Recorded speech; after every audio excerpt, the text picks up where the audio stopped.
Rail यूनियनों को मान्यता और प्रस्तावित 4, 5 और 6 दिसंबर को होने वाले चुनावों के दृष्टिगत कार्यकर्ताओं को संबोधित करने के लिए एआईआरए व एनआरएमयू के महामंत्री comrade Shiv Gopal Mishra Ayodhya cantt station पहुंचे। यहां उन्होंने उपस्थित सैकड़ों यूनियन कार्यकर्ताओं को संबोधित किया।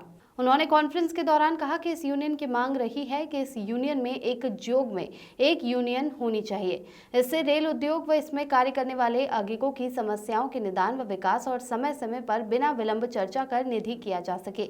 विगत लंबे समय से गारंटीड पेंशन की मांग पर सरकारी कर्मचारी आंदोलित रहे व 24 अगस्त 2024 को माननीय प्रधानमंत्री व जेसीएम में मध्य संपन्न चर्चा हुई। उसके उपरांत यूनिफाइड पेंशन स्कीम की घोषणा और रेल कर्मचारी समेत समस्त सरकारी कर्मचारियों में पुरानी पेंशन स्कीम की तर्ज पर अंतिम वेतन के 50% को पेंशन, 60% पारिवारिक पेंशन व न्यूनतम रुपए 10,000 प्रतिमाह पेंशन की गारंटी की घोषणा से उन्हें सामाजिक व आर्थिक सुरक्षा की गारंटी प्राप्त हुई है।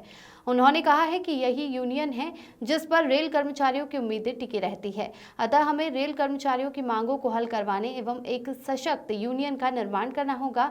इसके लिए आगामी चुनावों में रेल कर्मचारियों का नॉर्दर्न रेलवे में यूनियन के पक्ष में मतदान के लिए तैयार करना होगा। यूनियन के चुनावों मत के विभाजन से मजदूर आंदोलन के कमजोर होने के प्रति आगाह किया। इस सभी ने रेल कर्मचारियों के हितों की रक्षा के लिए नॉर्दर्न रेलवे मेस यूनियन को भारी मतों से विजय बनाने की भी अपील की। इस मौके पर कार्यकर्ताओं को यूनियन के मंडल अध्यक्ष कॉमरेड विभूति मिश्रा, एआईआरएफ के जोनल सचिव कॉमरेड एसयू शाह, सहायक महामंत्री कॉमरेड सुधीर तिवारी, मंडल उपाध्यक्ष कॉमरेड ए.के. तिवारी, शुभांशु तिवारी, रंजन सिंह, शाखा मंत्री कॉमरेड हीरालाल, पूर्व मंडल अध्यक्ष कॉमरेड आर.जे. कनौजिया ने भी संबोधित किया। जो है वो हमारे नॉर्दर्न रेलवे मेंस यूनियन की फैजाबाद शाखा ने यहाँ एक कार्यकर्ता संवाद रखा था, जिसमें मेरे साथ मैं शिव गोपाल मिश्रा हूँ, ऑल इंडिया रेलवे फेडरेशन और नॉर्दर्न रेलवे मेंस यूनियन का महामंत्री हूँ। मेरे साथ हमारे नॉर्दर्न रेलवे मेंस यूनियन के लखनऊ मंडल के मंडल मंत्री साथी आर.के. पांडे, मंडल अध्यक्ष विभूति मिश्रा, हमारे जोनल सेक्रेटरी एआरएफ के एसयू शाह और जो हमारे स्थानीय साथी हैं यहाँ के फैजाबाद के साथी अश्विनी तिवारी, हीरालाल, तो ये सब लोगों ने उसमें भागीदारी की।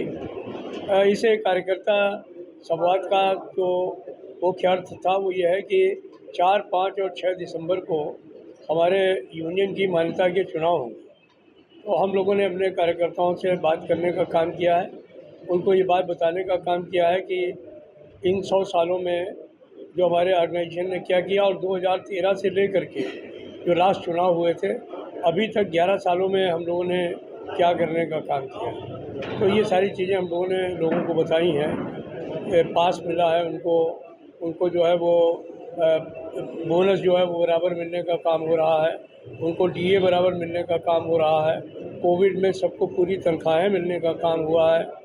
अभी हम आने वाले समय में क्या करने वाले हैं उस पर भी चर्चा की है कि नया वेतनमान बैठवाएंगे, वेतन आयोग बैठवाएंगे, नया वेतन और उनके भत्तों में बढ़ोतरी होगी। उससे आने वाले समय में उनके काम के घंटों में कटौती कराएंगे। आने वाले सालों में जो खाली पड़े हुए पद हैं उनमें भर्ती करवाएंगे और जो नए काम आ रहे हैं उनके लिए नए लोगों को लाने का काम होगा। ये जो तमाम साथी हैं उनको तमाम जो आर्डुअस ड्यूटी करनी पड़ रही हैं, रिस्क और हार्ड ड्यूटी अलाउंस उनको दिलवाने का काम करेंगे। पॉइंट्समैन को भी 4 ग्रेड का स्ट्रक्चर दिलवाएंगे। हमारे तमाम ट्रैकमैन और दूसरे साथी पढ़े लिखे हैं उनके लिए एलडीसी ओपन करवाएंगे। जो मकान हमारे जर्जर अवस्था में हैं उनकी जगह पर नए टावर्स बनवा करके उनको रहने की व्यवस्था कराएंगे। तो ये तमाम चीज़ें हैं और अपने साथियों को हम लोगों ने कहा है कि पूरे उत्साह के साथ लोगों के बीच में जाएं, उनको बताएं कि आने वाले समय में जो चुनाव होंगे उनमें भारी बहुमत से नॉर्दर्न रेलवे मेंस यूनियन को विजयी। ये चुनाव तो सिर्फ संगठनों के हैं, इसलिए नॉर्दर्न रेलवे मेंस यूनियन पूरी नॉर्दर्न रेलवे में हमारी अकेली यूनियन है जो चुनाव लड़ रही है। दूसरे भी लोग हमारे विरोध में चुनाव लड़ेंगे तो उनकी भी कुछ 3-4 की संख्या होगी। मुझे लगता है कि 4-5 संगठन जिन्होंने